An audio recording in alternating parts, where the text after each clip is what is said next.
നമസ്കാരം. ഒരു troll video പുറത്തു വന്നിട്ടുണ്ട്.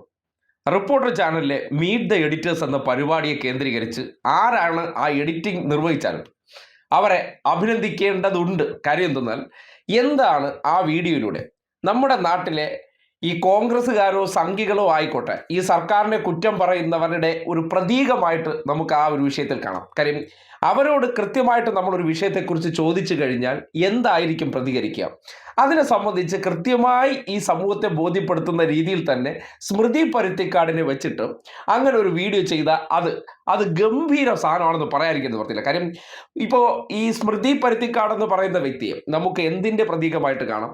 കോൺഗ്രസ്സുകാരുടെ ഒരു വക്താവ്, അല്ലെങ്കിൽ ഒരു റോൾ മോഡൽ കോൺഗ്രസ്, ഒരു സംഘി, ഒരു ടിപ്പിക്കൽ എന്താണോ അതായിട്ട് തന്നെ നമുക്ക് കാണാം. അങ്ങനെയുള്ള വ്യക്തിയോട് നമ്മൾ നേരിട്ട് കഴിഞ്ഞ 10 വർഷത്തെ സർക്കാരിൻ്റെ ഭരണ പ്രവർത്തനങ്ങളെക്കുറിച്ച് ചോദ്യം ചോദിച്ചു കഴിഞ്ഞാൽ എങ്ങനെയാണ് പ്രതികരിക്കുക എന്ന് ഇന്നലത്തെ അവരുടെ പരിപാടിയിൽ കൃത്യമായി വെളിവായി.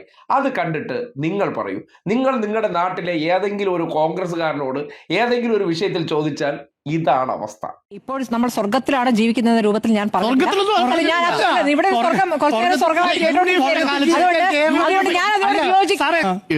സ്മൃതിയുടെ അഭിപ്രായത്തിൽ UDFന്റെ കാലത്തായിരുന്നോ സ്വർഗം? ഞാൻ അങ്ങനെ പറഞ്ഞില്ലല്ലോ.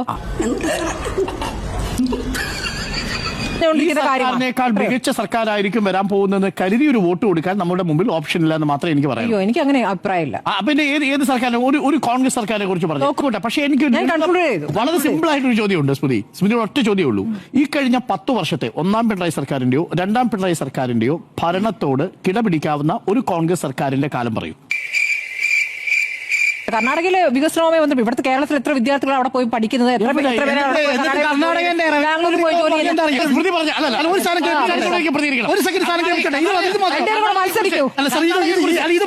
എനിക്കിത് പറഞ്ഞു പറ്റും. ഇപ്പോ സ്മൃതി പറഞ്ഞ കർണാടകയിലെ കാര്യമുണ്ടല്ലോ, കർണാടകയിലെ റവന്യൂ വകുപ്പ് മന്ത്രി എന്താ പറഞ്ഞത് കേരളത്തിലെ ആരോഗ്യ മേഖലയെ കുറിച്ച്?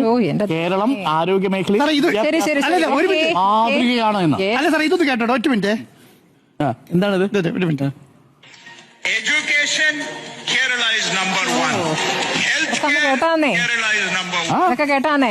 അതൊക്കെ കുറെ കേട്ടിട്ടുണ്ട്. കേരളത്തിൽ നിങ്ങൾ സംസാരിക്കോ? ഞാനില്ല.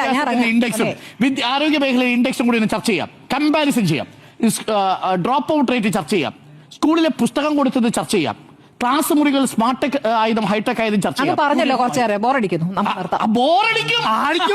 അതാണ് പ്രശ്നം. കണക്കുകൾ വരുമ്പോൾ ബോറടിക്കാത്ത വിഷയം എന്താ? സ്വർണ്ണക്കൊള്ള CPM പത്മകുമാർ, സ്വർണ്ണക്കൊള്ള CPM പത്മകുമാർ, അടൂർ പ്രകാശും ആന്റണി മിണ്ടൂല, പിന്നെ ഇടയ്ക്ക് കുഞ്ഞികൃഷ്ണൻ.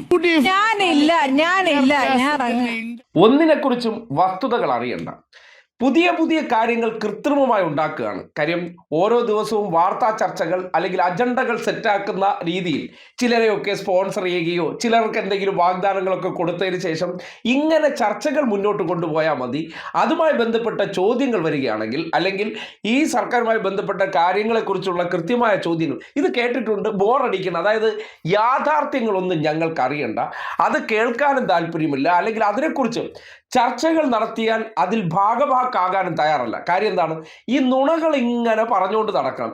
ആ നുണകളെ സംബന്ധിച്ച് തെളിവടക്കം ചോദ്യം ചോദിച്ചു കഴിഞ്ഞാൽ ഇത് ബോറടിക്കുന്നു, ഇതെനിക്ക് കേൾക്കണ്ട, ഒരുപാട് തവണ കേട്ടിട്ടുണ്ട്.